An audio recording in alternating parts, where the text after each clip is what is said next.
2009년 7월 공개된 뒤 관객 1억만 명을 돌파하는 뜨거운 반응을 받은 것이 설경구, 하지원, 박중훈, 엄정화 주연의 해운대. 2004년 역사상 유례없는 최대의 사상자를 내며 전 세계에 엄청난 충격을 안겨준 인도네시아 쓰나미. 인도양의 원양어선을 타고 나갔던 해운대 토박이 만식 설경구. 예기치 못한 쓰나미에 휩쓸리게 된다. 단 한순간의 실수로 그가 믿고 의지했던 연희 아버지를 잃고 만다. 이 사고 때문에 그는 연희 하지원을 좋아하면서도 자신의 마음을 숨길 수밖에 없다. 어느 날 만식은 오랫동안 가슴속에 담아두었던 자신의 마음을 전하기로 결심하고 연희를 위해 멋진 프로포즈를 준비한다. 한여름 더위를 식히고 있는 수백만의 휴가철 인파와 평화로운 일상을 보내고 있는 부산 시민들. 이들 앞에 초대형 쓰나미가 시속 800km의 빠른 속도로 밀려온다. 해운대 여파가 채 가라앉기도 전에 11월 전 세계 극장가에서 공개된 작품이 롤랜드 에머리히 감독의 2012 고대 마야 문명에서부터 전해져온 2012년 인류가 멸망하게 된다는 내용을 지진 화산 폭발, 거대한 해일 등을 각종 자연재해들을 통해 실감나게 묘사해 주었다. 한반도와 2012에서 공통적으로 관객들의 간담을 서늘하게 만들어준 설정은 바로 엄청난 해일을 몰고 오는 홍수를 빼놓을 수 없다. 대홍수가 일어났다. 사방이 어두워지고 검은 비가 쏟아지기 시작했다. 비는 낮과 밤을 가리지 않고 내렸다.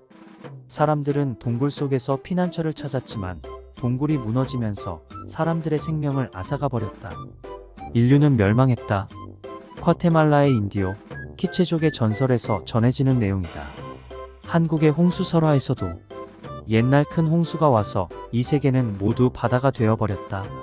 생물은 물론 인간도 모두 멸망하고 말았다라는 구절이 발견되고 있다. 말법 시대에 들어서면 태양도 달도 빛을 볼 수 없게 되고 별들의 위치도 바뀐다. 흰 무지개가 태양을 꿰뚫을 것 같은 불길한 징조가 나타나면 대지는 진동하고 때 아닌 폭풍우가 일어난다. 고약한 병들이 잇따라 번지고 사람과 사람이 서로 죽이고 죽음을 당한다. 불교의 대지벌 장경 중 일부 내용이다. 성경 창세기 노아의 이야기에는 다음과 같은 내용이 있다. 죄 많은 인간들의 추악한 면을 본 여호와는 인간을 창조한 것을 후회했다. 인간을 지상에서 쓸어버리려 하였다.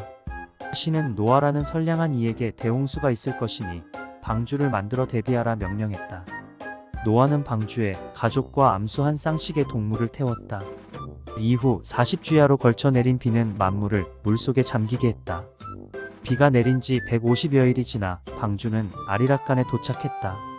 신은 다시는 대홍수를 내리지 않겠다는 약속으로 무지개를 보냈다.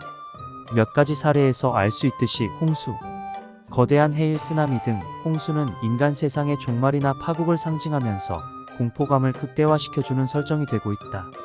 바빌로니아 길가메시 이야기에서부터 이집트 경전, 인도 산스크리트어로 작성된 오래된 문헌, 아메리카 인디언 등 세계 각국에 보편적으로 전해지고 있는 홍수 설화, 인류 전체가 잠재적 두려움으로 간직하고 있는 멸망에 대한 불안감과 위기감을 단적으로 엿볼 수 있는 설정으로 받아들여지고 있다.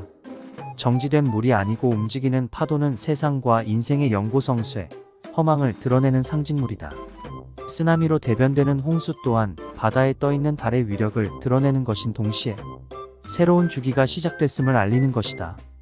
홍수돌에는 죽음을 초래하지만 그 한편에서는 새로운 생명의 탄생이 조성되는 것으로 받아들여지고 있다. 홍수로 인해 인류가 일순간 전멸당할 수 있다는 두려움은 결국 조물주가 행사하고 있는 권능에 대한 절대적인 복종을 초래하게 된다. 인류 종족의 파멸을 막기 위해 신의 노여움을 불러일으키는 행동을 자제해야 했다. 이런 행동거지로 인해 종교는 더욱 절대적인 힘을 누리게 됐다고 한다. 서구 신화학자들은 바다는 우주 만물의 원천이자 무덤이다라고 정의해주고 있다. 그리스 로마 신화에서는 바다는 어머니의 상징으로 풀이해주고 있다. 데일리 영화음악에서 제공하는 심리 영화 읽기 열람해주셔서 감사합니다. 종료된 뒤 구독 꾹 눌러주실 거죠? 좀 더 알찬 영화음악과 영화 관련 잡학 정보를 갖고 찾아뵙겠습니다. 감사합니다.